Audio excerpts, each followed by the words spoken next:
دوسروں کی مدد کرنے کی اہمیت کیا ہے؟ دوسروں کی مدد کرنا ایک انسانی فطرت اور ایمان کا حصہ ہے جو کہ اللہ کی رضا کو حاصل کرنے میں مدد فراہم کرتا ہے۔ قرآن و حدیث میں محتاجوں کی مدد کرنے کی اہمیت کے مختصر اشارات ہیں۔ مثلاً قرآن مجید میں آیا ہے اور خرچ کرو اور نیکی کرو کہ اللہ نیکوں کو دوست رکھتا ہے۔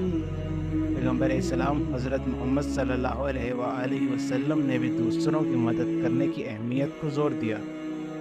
آپ صلی اللہ علیہ وآلہ وسلم نے ارشاد فرمایا، مومنوں کی طرح ہم محبت اور ہمدردی میں ایک جسم کے مانند ہوتے ہیں۔ جیسے جسم کا کوئی حصہ درد کرتا ہے، پورے جسم میں درد ہوتا ہے۔ اس سے ظاہر ہوتا ہے کہ دوسروں کی مدد کرنا سماجی، ذہانی اور اخلاقی حوالے سے اہمیت رکھتا ہے۔ اللہ پاک ہم سب کو دوسروں کی مدد کرنے اور اللہ پاک کی رضا کو حاصل کرنے کی توفیق عطا فرمائے۔